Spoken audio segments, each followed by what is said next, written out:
Hello everyone. आज के session में हम लोग weld, trim, back minus front, front minus back, intersection, combine, simplify इन सब टूल्स को सीखेंगे। सबसे पहला काम हम ये करते हैं कि यहाँ पर कुछ शेप्स ड्रॉ कर लेते हैं।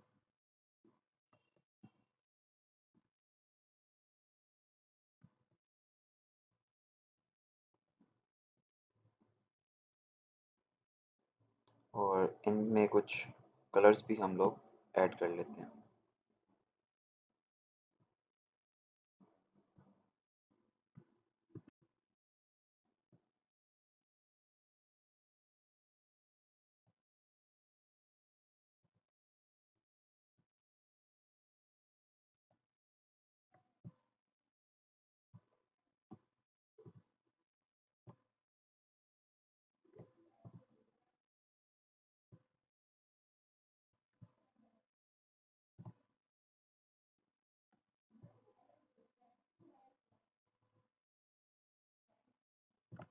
अब ये कुछ शेप्स हम लोगों ने यहाँ पर ड्रॉ कर ली हैं। जैसे ही मैं यहाँ पर किसी भी दो शेप्स को सिलेक्ट करूँगा, आप लोगों के पास यहाँ पर मल्टीपल ऑप्शंस नज़र आने लग जाएंगे। और मल्टीपल ऑब्जेक्ट्स को हम सिलेक्ट इस तरह करेंगे कि फर्स्ट ऑब्जेक्ट के ऊपर आपने लेफ़्ट क्लिक किया और किसी भी दूसरे ऑब्जेक्ट को सिलेक्ट करने के लिए आपने शिफ्ट का बटन पहले प्रेस रखना है और फिर आप किसी दूसरे ऑब्जेक्ट को सिलेक्ट करेंगे। और सेम तरीका थर्ड और फोर्थ और आगे जितने भी ऑब्जेक्ट्स आप लोगों ने सिलेक्ट करने हैं उन सब का सेम तरीका रहेगा।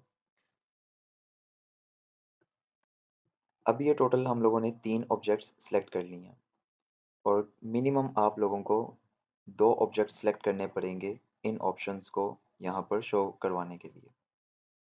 सबसे पहला ऑप्शन आप लोगों को नज़र आ रहा है वेल्ड का। वेल्ड के अंदर आप लोगों के जो मल्टीपल ऑब्जेक्ट्स होते हैं वो कंबाइन हो जाते हैं। अगर इसको मैं यहाँ पर अप्लाई करूँ तो आप लोग देख रहे हैं कि जो मेरे पास लास्ट ऑब्जेक्ट था, जो मैंने एंड पर सेलेक्ट किया था, उसी की प्रॉपर्टीज़ मेरे पहले वाले ऑब्जेक्ट्स के ऊपर अप्लाई हो गई है। अगर मैं ये चाहता हूँ, मैंने कंट्रोल Z किया और मैं ये चाहता हूँ कि जो मेरे पास सर्कल है उसकी प्रॉपर्टी यहाँ पर अप्लाई हो, तो मुझे ये काम करना पड़ेगा कि सर्कल को लास्ट में सेलेक्ट करना पड़ेगा। तो इस दफ़ा मैंने ट्रायंगल्स को पहले सेलेक्ट किया और सर्कल को मैंने बाद में सेलेक्ट किया। और अब जब मैं यहाँ पर वेल्ड अप्लाई करूँगा तो आप लोग देख रहे हैं कि जो भी ऑब्जेक्ट मैंने लास्ट में सेलेक्ट किया था और हमारे केस में भी वो सर्कल था, इस ऑब्जेक्ट को सिलेक्ट करने के बाद जब मैंने अप्लाई किया वेल्ड का टूल, तो सर्कल की जो प्रॉपर्टीज़ थी, यानी कि उसका जो कलर था और उसकी जो शेप से रिलेटेड चीज़ें थी, वो हमारे पास हमारे पहले वाले ऑब्जेक्ट्स के ऊपर अप्लाई हो गई हैं। कंट्रोल Z किया मैंने और ये हमारा था वेल्ड के टूल का रिज़ल्ट। तो नेक्स्ट टूल है हम लोगों का, वो है ट्रिम। अब ट्रिम के अंदर भी आप लोग जब यहाँ पर, क्योंकि ऑलरेडी हमारे पास सेलेक्ट है, यहाँ पर जब मैं ये अप्लाई करूँगा ट्रिम का टूल, तो आप लोग देख रहे हैं कि ये वाली जो मेरे पास शेप बनी हुई है, ठीक है, इसी शेप के अंदर मेरे पास बैकग्राउंड जो जो भी ऑब्जेक्ट है वो ट्रिम हो गया। ठीक, मैंने कंट्रोल Z किया और दोबारा कंट्रोल Z किया। और इस दफ़ा मैं ये काम करता हूँ कि सबसे पहले सर्कल का टूल मैंने सेलेक्ट किया और अगली दफ़ा मैंने एक यहाँ से ट्रायंगल सेलेक्ट कर लिया। और अब जब मैं यहाँ पर ट्रिम का टूल अप्लाई करूँगा तो आप लोगों ने ये देखा कि जो जो भी ऑब्जेक्ट मैंने बाद में सेलेक्ट किया उसके ऊपर ट्रिम का टूल अप्लाई हो गया। ठीक है, क्योंकि मैंने ये सर्कल पहले सेलेक्ट किया था, इस वजह से इस दफ़ा मेरा सर्कल यहाँ से ट्रिम नहीं हुआ, बल्कि जो ट्रायंगल थी, आप ये देखेंगे उसी डायरेक्शन के अंदर, उसी कर्व के अंदर मेरी जो ट्रायंगल थी वो यहाँ से ट्रिम हो गई है।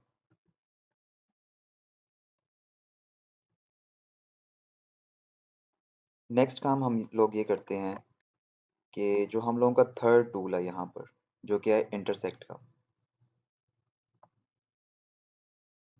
अगर मैं यहाँ पर थोड़ा जूम करूँ तो आप लोग यहाँ पर देख रहे हैं कि सिर्फ यहाँ पर आपको एक लाइन नज़र आ रही है, क्योंकि इस ऑब्जेक्ट को मैंने सेलेक्ट नहीं किया था और सबसे पहले मैंने ऑब्जेक्ट जो सेलेक्ट किया था वो सर्कल था और बाद में ट्रायंगल सेलेक्ट की थी। तो जो भी ऑब्जेक्ट हमने लास्ट में सेलेक्ट किया है, इस केस के अंदर ट्राइंगल है, उस ऑब्जेक्ट के ऊपर हमारे पहले वाले ऑब्जेक्ट की जो इंटरसेक्शन थी वो अप्लाई हो गई है। अगर हम यही चीज़ ऑपोजिट डायरेक्शन में करना चाह रहे हैं, तो सबसे पहले मैंने ट्राइंगल सेलेक्ट किया और शिफ्ट का बटन दबा के मैंने सर्कल सेलेक्ट कर लिया। और अब जब मैं यहाँ पर इंटरसेक्ट का ऑप्शन अप्लाई करूँगा, तो ये जो लाइंस हैं ट्राइंगल की सर्कल के ऊपर, आपको ये लाइंस यहाँ पर अब नज़र आने लग जाएंगी जैसे ही मैं इसको मूव करूँगा। ठीक है, लेकिन इस केस के अंदर आप लोग देख रहे हैं कि ऐसा बिल्कुल भी नहीं है।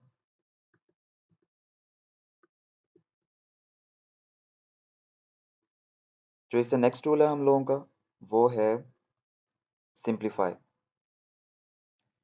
और यहाँ पर अगर मैं सबसे पहले सर्कल को सिलेक्ट कर लूँ और सेकंड ऑब्जेक्ट मैं यहाँ से सिलेक्ट करता हूँ ट्राइंगल को। अब यहाँ पर क्योंकि जो सर्कल है वो मेरा बैकग्राउंड ऑब्जेक्ट है और जो ट्राइंगल है वो मेरा फोरग्राउंड ऑब्जेक्ट है, तो ये ऑर्डर्स मैटर करेंगे हमारे पास सिंप्लीफाई के टूल में। अब अगर मैं सिंप्लीफाई टूल अप्लाई करूँगा, तो जो भी मेरा बैकग्राउंड ऑब्जेक्ट है वो ट्रिम हो जाएगा उसी शेप में जो मेरे फोरग्राउंड की शेप होगी। अब आप लोग देख रहे हैं कि वो एरिया ट्राइंगल का जो कि सर्कल के ऊपर आ रहा है, हमारा सर्कल इसी शेप के अंदर ट्रिम हो जाएगा। क्यों? क्योंकि हमारा सर्कल बैकग्राउंड ऑब्जेक्ट है और जो ट्राइंगल है वो फोरग्राउंड ऑब्जेक्ट है। यहाँ से हम लोग जाके सिंप्लीफाई को अप्लाई कर देते हैं। मैंने सिंप्लीफाई टूल अप्लाई किया है और जैसे ही मैं इसको यहाँ से मूव करूँगा, तो आप लोग देख रहे हैं कि उसी शेप में हमारे पास जो बैकग्राउंड ऑब्जेक्ट है वो ट्रिम हो गया।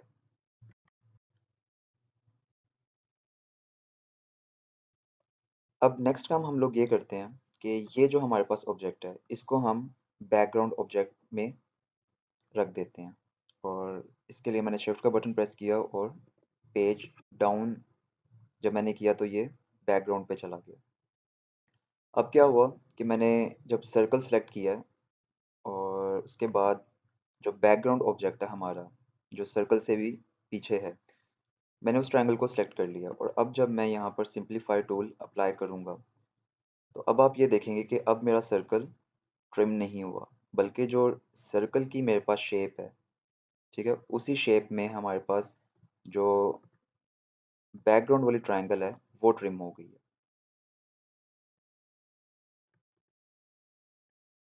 अब हम लोग जो हमारे ट्रायंगल्स हैं इनको ग्रुप कर लेते हैं ताकि ये एक ही ऑब्जेक्ट यहाँ से बन जाए। नेक्स्ट काम हम लोग ये करते हैं कि मैंने यहाँ से सर्कल को सिलेक्ट किया और उसके बाद इन ऑब्जेक्ट को भी मैंने सिलेक्ट कर लिया। यहाँ पर आप लोगों को एक टूल मिलेगा फ्रंट माइनस बैक का, और जब हम इसको अप्लाई करेंगे तो आपका जो भी फ्रंट का ऑब्जेक्ट है, यानी कि जो आपका फोरग्राउंड ऑब्जेक्ट है, वो माइनस हो जाएगा उतने एरिया से जहाँ पर आपका बैकग्राउंड ऑब्जेक्ट एग्जिस्ट कर रहा है। यानी कि इस केस के अंदर क्या होगा, अगर मैं फ्रंट माइनस बैक अप्लाई करूँगा, तो सर्कल का जितना भी एरिया हमारी ट्रायंगल की बैकग्राउंड के ऊपर भी आ रहा है, ठीक है, वो सारा एरिया ट्रायंगल का ख़त्म हो जाएगा।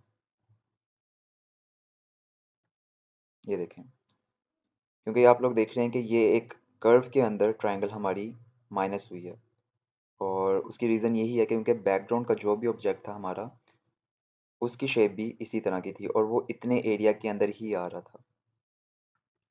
सेम केस अगर हम अप्लाई करते हैं बैक माइनस फ्रंट, तो इसके अंदर हमारे पास ये होगा कि जितना भी एरिया हमारे यानी फोरग्राउंड ऑब्जेक्ट का बैकग्राउंड ऑब्जेक्ट के ऊपर आ रहा है, वो यहाँ से टोटली माइनस हो जाएगा।